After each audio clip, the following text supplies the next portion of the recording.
turime vis dar 2 kartus daugiau vyrų besiryžtančių pradėti verslą. Ir ką ekspertai įvardyja, kad tai yra puikia erdvė keisti galbūt teisės aktus, galbūt inicijuoti kažkokius sisteminius pokyčius, nes tiek Lietuva, tiek kitos šalis neišnaudoja to potencialo, ką galėtų moteris atnešti į verslą, ar būdamas vadovės, ar steigdamas savo verslą ir panašiai. Kaip Jūs matote Lietuvoje, ar matote kažkokių tai tokių spragų, kur galėtų įvykti sisteminiai pokyčiai, kurie paskatintų, kad daugiau moterų įsilietų į tą visą verslo ekosistemą? Asmeniškai pati, kai kūriau pirmąjį verslą, tai man trūko lengvatų pirmiem metam. Tai šiuo atveju mes galėtume pažiūrėti į puikius pavyzdžius vakarų šalyse, kur verslas yra skatinamas, tai Jungtinėje karalystėje ir būtent lengvinamos tos pirmųjų metų naštos naujiesiams verslininkams, tai mokesčių lengvatos. Antras dalykas, man pačiai tapus 2 mergaičių mamai, vėlgi aš susidūriau per pastarosius 4 metus su neaiškumais. Tai ar aš galiu dirbti, ar negaliu dirbti. Tai visi tie sodros reikalai pati valstybė turėtų apsispręsti, ar gali žmogus kurti verslą ir turėti tam tikrų pajamų ar ne. Tai aš pabrėžčiau būtent lengvatas verslui pirmaisiais metais ypatingai, nes mes dabar jų neturim, esame apkrauti labai dideliais mokesčiais, kas ir galėtų būti vienas iš tų faktorių keliančių baimę žmonėms pradėti savo verslą, nes jeigu nebus pardavimų, nebus klientų, tai kaip tiesiog išsimokėti už viską, ne?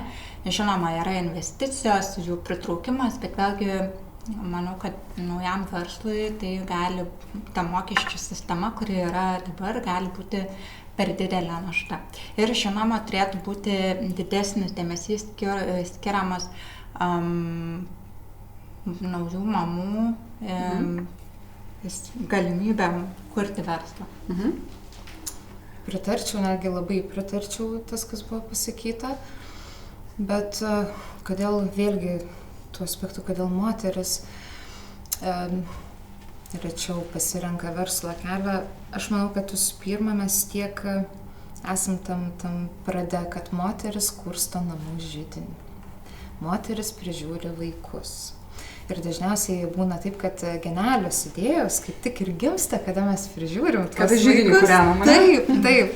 Ir susiduriam vėlgi su ta finansinė pusė, ar ne? Tai kokį mes palaikymą turim iš šeimos, kokia mūsų yra finansinė situacija. Tai mes remiamės atgal teisės aktus.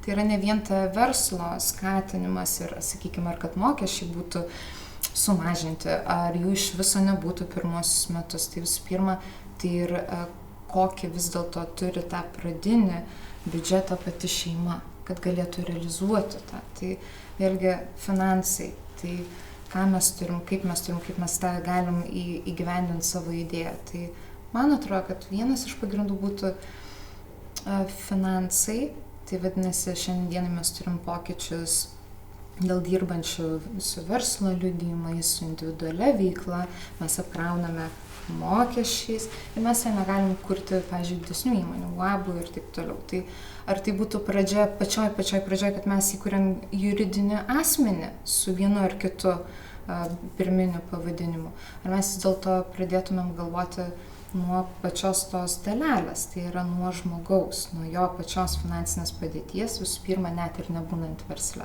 nes viskam reikia turėti pradinį įnašą. Turi vieną mintį, idėja, valio, kas jie patikės, jei ne tavo šeima pirmoji stadijai. Ir šeima dažniausiai būna tas, kas, sako, šiandien turime tokią pinigų sumą, pabandom, bet to neužtenka dažniausiai versle. Tai finansai.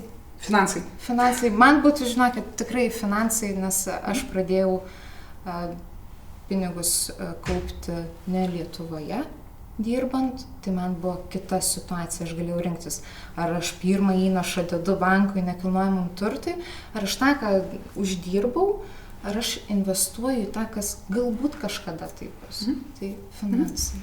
Tai yra vienas tų aspektų, kuriuos pabrėžiu ir dabartiniam savo studentam, kai jie klausia, kaip jūs įkūrėt savo pirmą verslą, iš kur jūs gavote tą pinigų sumą pradiniam įnašui. Tai aš klausiu, kiek jums metų, tai 19-18 būna, jeigu pirmo kurso bakalauro studentai. Na ir pasiskaičiuoti, sakau, per 4 metus, kiek jūs galite susitaupyti iš tam tikrų pajamų, stipendijų, ką jūs gaunate. Nes aš asmeniškai taip ir susitaupiau iš savo įvairių mainų programų, mažiau sau leidau pramogauti, bet aš turėjau savo viziją jau po 4 metų, kad aš tikrai norėsiu kurti savo verslą, tai visus 4 bakalauro studijų metų visą tą laikotarpį aš kaupiau pinigėlius. Ir turime tikrai, matau, puikų receptą. Vienas. Jaunam žmogui, tiek moteriai, tiek vyrui be abejonės. Ir, lieka tik tai pasidžiaugti iš tikrųjų ir Lietuvos pasiekimais, nes prieš kelias dienas buvo paskelbtas lyčių lygybės indeksas, Lietuva pakilo iš 20 į 17 vietą. Ir nuoširdžiai tikiuosi, kad įkvėpėt ne vieną moterį, dabar žiūrinčią mūsų laidą. Ir tikėkime, kad Lietuva vieną dieną vis daugiau įtraukdama moterų į verslo ekosistemą, žiūrėkite, ir lyčių lygybės indekse sėkmingai pakils į pirmąjį 10-tuką ir išvysime vis daugiau verslų sprendinčių kasdienės mūsų problemas ir prisidedančių prie pokyčių. Tai dar kartą noriu padėkoti ir Ugnei, ir Laurai už tikrai įkvepiančias kalbas, net man užsinorėjo sukurti verslą. Ir tikrai ačiū dar kartą ir tikiuosi, kad dar susitiksime tikrai ne vieną kartą ir pakalbėsime apie moteris versle, nes tai viena iš tokių kylančių temų ir viena iš aktualiausių temų. O aš, pažinokit, pasiūlyčiau moterim, kurios žiūri, tai siekti savo svajonių. Turit idėją, va taip kaip ir kolegė sakė, kaupė ir pasiekė. Ir šiandienai, yra raškomi tie vaisiai, kurie buvo pradžioj sunkiai auginami. Tai yra svarbiausia tikėti savim, norėt ir viskas bus pasiekiama. Aš dar pridėčiau irgi visuomet tobulinti savo kompetencijas, ugdyti savo pasitikėjimą savimi, nes kaip ir Elžbieta pirmoji sakydavo, kad jei ir netekčiau savo karūnos, nepražūčiau, nes turiu dar 7 savo amatus. Tai tiesiog būkit pasitikinčia savimi ir susikovokit su baimėm. Tai puiku, tai moteriams visiems kuo daugiau svajonių ir kuo daugiau pasitikėjimo savimi ir dar kartą ačiū už šiandienos laidą. Dėkoju. Ačiū. Visą.